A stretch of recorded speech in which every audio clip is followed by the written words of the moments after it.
মৃত্যুর পর আবার হলো পুনর্জন্ম, যা জানার পর সবাই চমকে উঠেছিল। সবাই অবাক হয়ে পড়ল মহাদেবের এই রকম চমৎকার দেখে।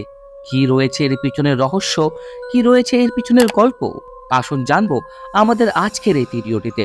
আজ আমরা এমন একজন ভক্তের কথা বলতে চলেছি যে নিজের জীবনে মহাদেবের এমন অদ্ভুত অলৌকিক চমৎকার অনুভূতি করেছে যার কল্পনা মাত্র করার ক্ষমতা আমাদের মধ্যে নেই। এই ঘটনাটি হচ্ছে বিহারের চম্পারণ জেলার অশোকেরা ছিল চার ভাই। চার ভাইদের মধ্যে অশোক ছিল তার বাবার সব থেকে বড় ছেলে। বড় ছেলে হবার কারণে তার উপর সংসারের সম্পূর্ণ দায়িত্ব এসে পড়েছিল। তার বাবা ছিল একজন ছোট মোটো শ্রমিক, যার দরুন তার বাবা যা কামাতো তাতে তাদের ঘর সংসার সম্পূর্ণভাবে চলতো না। এবং বাড়ির বড় ছেলে হওয়ার কারণে অশোক মাত্র 16 বছর বয়সেই বাড়ির খরচে চালানোর জন্য ছোট মোটো কাজ করতে শুরু করেছিল। তার কঠোর পরিশ্রম এবং তার কিছু করার চাহিদা দেখে তার মা বাবা তার 18 বছর বয়সেই বিয়ে দিয়ে দেয়। এরপর অশোকের জীবনে দায়িত্ব আরো বেড়ে যায়। অশোক তার পত্নী সীমাকে নিয়ে এলাহাবাদে পৌঁছে যায় এবং সেখানে সরকারি চাকরির কাজে নিযুক্ত হওয়ার পর অশোকের আর্থিক সমস্যা কিছুটা দূর হয়। অশোক ছিল মহাদেবের পরম ভক্ত। এরপর কিছু বছর কেটে যায়।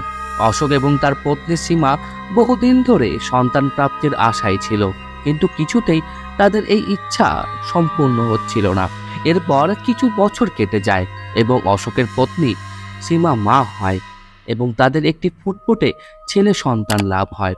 অশোকের ভালোবাসা তার ছেলের প্রতি প্রচন্ড বেশি ছিল, আর হবে নাই বা কেন। হাজারো প্রার্থনার পর অশোকের সন্তান প্রাপ্তি ঘটেছিল। অশোক তার ছেলের নাম রেখেছিলেন ভোলা, কারণ ভোলা ছিল মহাদেবের মতোই সরল এবং সাদাসিধা মনের। এমনটা মনে হতো যেন স্বয়ং মহাদেব জন্মগ্রহণ করেছেন অশোকের সংসারে। অশোক ছিল ভগবান শিবের পরম ভক্ত, আর সেই জন্যই অশোক কেদারনাথ যাত্রা করার সিদ্ধান্ত নেয় এবং সেই যাত্রায় অশোক তার ছেলেকেও সঙ্গে নিয়ে যায়। কেদারনাথ যাওয়ার সময় ভোলা এবং অশোক প্রচুর আনন্দ করে। ভোলা একটি ছোট বাচ্চা হওয়ার পরেও মহাদেবের দর্শনের জন্য সে অত্যাধিক উৎসাহিত ছিল, যতটা না ছিল বাকি ভক্তরা। এটা দেখে অশোকের বিশ্বাস হয়ে গিয়েছিল যে ভোলা স্বয়ং মহাদেবের দান এবং এই বাচ্চার ওপর মহাদেবের পরম কৃপা রয়েছে। এরপর দুজনে নাচতে নাচতে গান করতে করতে মহা আনন্দের সাথে মহাদেবের দরবারে এসে পৌঁছায়। তারা দুজনেই মহাদেবের দর্শন করে, কিন্তু কিছুদিন ধরেই ভোলার শরীর প্রচন্ড খারাপ চলছিল। অশোক ভোলাকে ওষুধও দিয়েছিল, কিন্তু এলাহাবাদ যাওয়ার দিন ভোলার শরীর প্রচন্ড পরিমাণে খারাপ হয়ে পড়ে এবং সে মহাদেবের মন্দিরেই মহাদেবের সামনে মাটিতে লুটিয়ে পড়ে এবং তৎক্ষণাৎ ভোলার মৃত্যু ঘটে। অশোক এই ধাক্কা সহ্য করতে পারে না এবং সে মহাদেবের সামনে গিয়ে চিৎকার করে বলে, আজ থেকে আপনার আর আমার কোনো সম্পর্ক নেই। আমার সাথে আপনার সব সম্পর্ক এখানেই শেষ। আপনি কেন আমার ছেলেকে আমার কাছ থেকে ছিনিয়ে নিলেন? এরপর অশোক কোনো রকম তার ছেলেকে কোলে তুলে এলাহাবাদে এসে পৌঁছায়। মৃত ভোলাকে দেখে তার মা সীমা কান্নায় ভেঙে পড়ে এবং অজ্ঞান হয়ে মাটিতে লুটিয়ে পড়ে। এরপর অশোক একদম একলা হয়ে পড়ে। তার আর কোনো কিছুতেই মন বসছিল না। সে মানসিক দিক দিয়ে একদম ভেঙে পড়েছিল। অশোকের সম্পর্ক তার স্ত্রী সীমার সাথে ধীরে ধীরে ভাঙ্গনের পথে অগ্রসর হয়, কিন্তু সীমা এর মাঝে অশোককে সামলে উঠতে সাহায্য করে এবং অশোকের সাথে সীমার সম্পর্ক আবার আগের মতো সুন্দর হতে শুরু করে।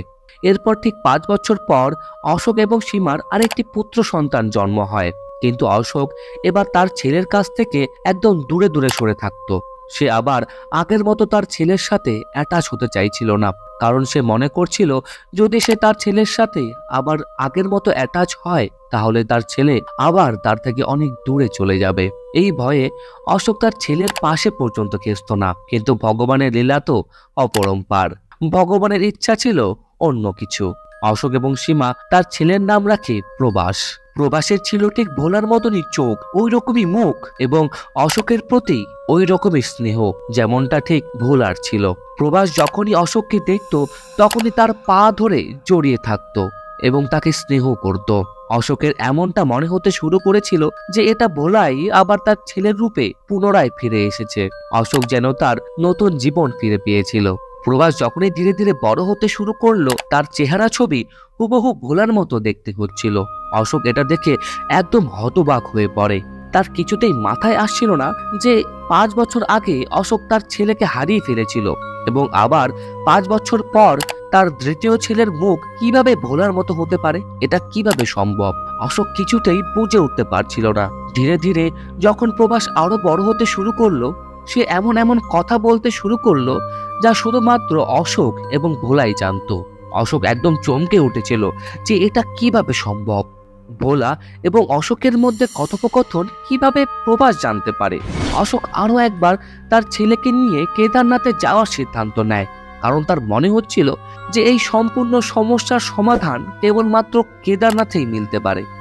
এইবার অশোকের সাথে তার পত্নী সীমাও গিয়েছিল। কেদারনাথে গিয়েই অশোক একজন দিব্য সাধুর সাথে দেখা করে এবং সাধুকে তার সমস্ত সমস্যার কথা জানায়। প্রভাসের ভোলার মতো রূপ ধারণ করা, তার ভোলার মতো ব্যবহার, তার কথাবার্তা, এই সব কিছুই অশোক সাধুজিকে বলে এবং সাধুজি তার দিব্য শক্তির মাধ্যমে জানতে পারে যে প্রভাস আর কেউ নয়, স্বয়ং ভোলা। সাধুজি অশোককে বলেন, ভোলা নিজের শরীর ত্যাগ করলেও তোমাকে ছেড়ে কোথাও যেতে পারেনি। প্রভাস, পূর্বজন্মে তোমার ছেলে ভোলাই ছিল। ভোলা তো এই পৃথিবী ছেড়ে কোথাও যেতে পারেনি। মহাদেব ভোলাকে আবার তোমার কাছে ফিরিয়ে দিয়েছেন। সাধুর কথা শুনে ভোলা হতবাক হয়ে পড়ে। তার কিছুতেই বিশ্বাস হচ্ছিল না যে বিশ্ব সংসারে এমন প্রেম সম্ভব যেখানে কেউ মৃত্যুর পরেও পুনর্জন্ম নিয়ে আবার ফিরে আসতে পারে। এরপর অশোক, প্রভাস এবং সীমা নিজের বাড়ি ফিরে যায় এবং তারা আবার সুখে স্বাচ্ছন্দ্যে সংসার করতে থাকে। মৃত্যুর পর আবার পূর্বজন্ম নিয়ে ফিরে আসা, এটা কি সম্ভব? আপনাদের কি মনে হয়? কমেন্টের মাধ্যমে আমাদের অবশ্যই জানাবেন। আর আজকের এই ভিডিওটি ভালো লেগে থাকলে ভিডিওটিতে একটি লাইক, শেয়ার এবং চ্যানেলটিকে সাবস্ক্রাইব করতে একদম ভুলবেন না। নমস্কার।